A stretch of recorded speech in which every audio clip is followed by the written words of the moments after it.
तो बच्चों आज हम लोग क्या सीखेंगे? भिन्न। आपको इसके पहले भिन्न के बारे में बताया गया है ना। और इसको अंग्रेजी में क्या कहते हैं? इसको हम फ्रैक्शन कहते हैं। भिन्न का मतलब क्या होता है? अगर इसको हम पूछें तो किसी भी पूर्ण संख्या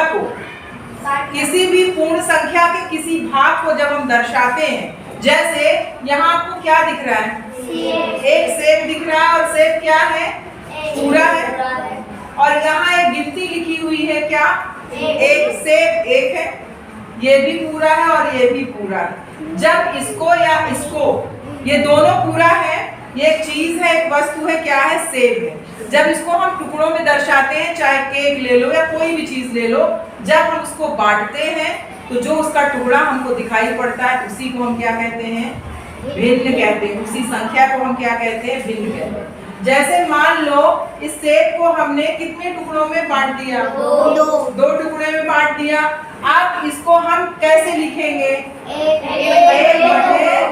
1/2। समझ में आ गया? 1/2।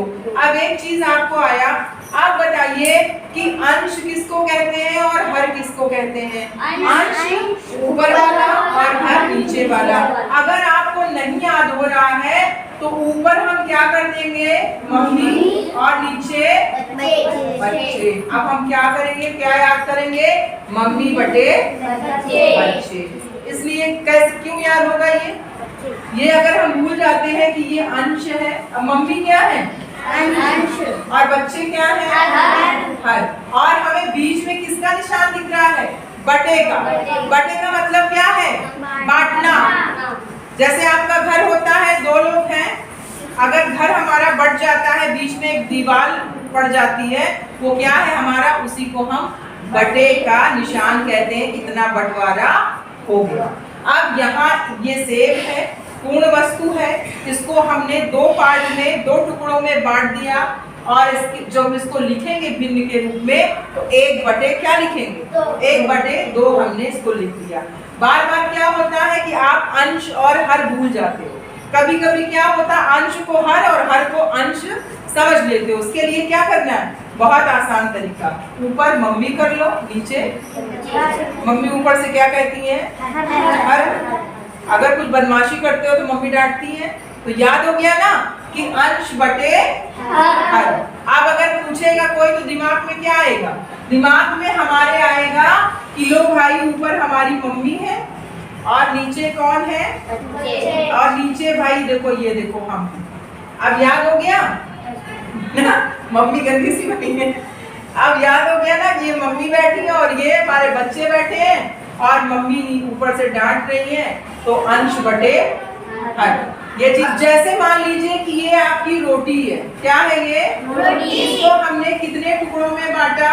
8। कितने टुकड़ों में बांटा? 8। हमेशा याद रखो कि यहाँ पर हम 1 लिखेंगे, लेकिन जब हम नीचे आएंगे हर की तरफ, बच्चे की तरफ, तो सारे टुकड़े हम गिन कर यहाँ लिखेंगे। तो कितना टुकड़ा? 1 2 3 4 5 6 7 और 8। तो इसको हमने पढ़ा 1/8। ऊपर क्या है?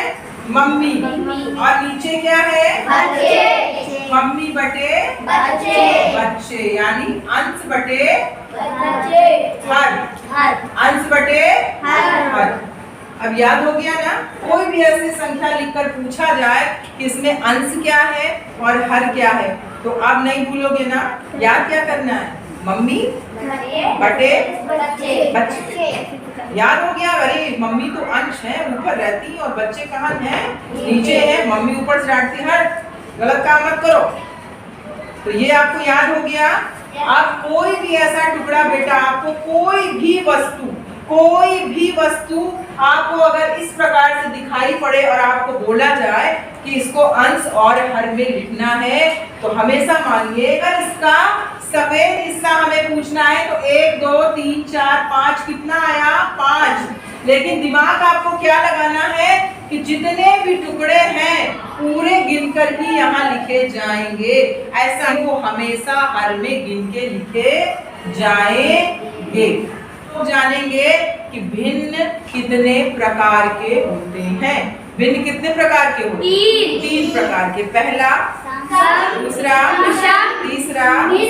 अब उसको हम एक एक को समझते हुए चलेंगे। अब देखो यहाँ पे, अब हमने क्या बताया आपको कि भिन्न कितने प्रकार के होते हैं? 3 प्रकार के। कितने प्रकार के? पहला सम, दूसरा विषम और तीसरा मिश्र।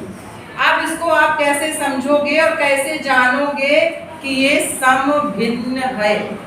कैसे जानोगे सम भिन्न है?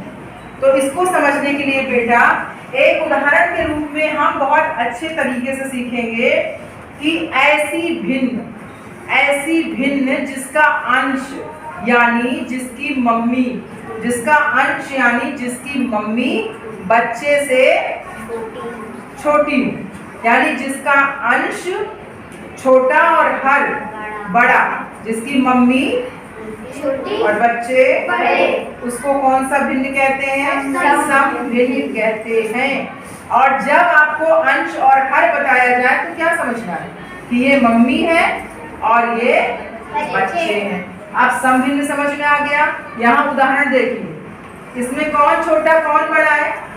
मम्मी छोटी, बच्चे बड़े। यानी अंश छोटा और हर बड़ा। मम्मी छोटी और बच्चे बड़े। अंश छोटा और बच्चे बड़े। तो अब मम्मी बच्चे का जो टेक्निक है आपको क्यों सिखाया जा रहा है? क्योंकि जब हम कोई चीज घर से जोड़ते हैं या जो हमको सबसे अच्छी लगती है, सबसे प्यारी लगती है, उससे अगर हम जोड़ते हैं तो हमें वो चीज क्या होता है? याद हो जाता है। याद हो जाता है ना। अंश हर भूल सकते हो क्या? मम्मी बड़े बच्चे भूल सकते हो? नहीं भूल सकते हो ना। अब हम आते हैं विषम भिन्न की तरफ। सम भिन्न में क्या हुआ था? मम्मी बच्चे बड़े। अब विषम भिन्न में इससे उल्टा होगा। क्या होगा? इसका उल्टा होगा।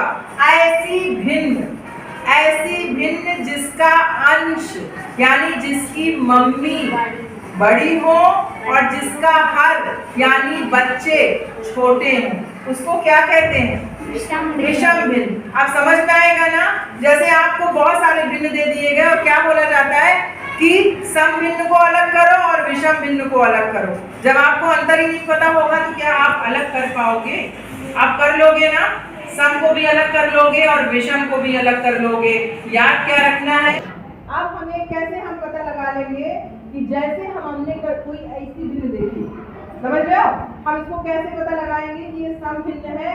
2 उदाहरण आपके साथ अगर लिखा गया कि 2/5 और 8/3, तो आपके दिमाग में क्या आना चाहिए? मम्मी आनी चाहिए, अंश आना चाहिए। अच्छा, इसका अंश छोटा है यानी इसकी मम्मी छोटी है, बच्चे बड़े हैं, तो ये कौन सा भिन्न है? सम भिन्न है। अच्छा, ये 8 है यानी इसकी मम्मी 8 है और बच्चे 3 हैं, यानी इसका अंश बड़ा है और हर छोटा है, तो यानी ये कौन सी भिन्न है? विषम भिन्न है।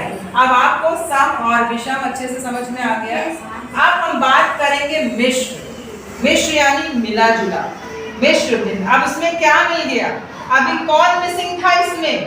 पापा मिसिंग थे, मम्मी भी थी, बच्चे भी थे, था कौन नहीं? पापा। अब हम इस जो मिश्र भिन्न में पापा को जोड़ेंगे। किसको जोड़ेंगे? पापा को। अब पापा है तो पापा किस संख्या में आएंगे? पूर्ण संख्या में आएंगे, पूरी चीज में आएंगे, है ना। पापा पूर्ण संख्या में आएंगे। जैसे यहाँ हमने एक उदाहरण लिखा 3 सही 2/3।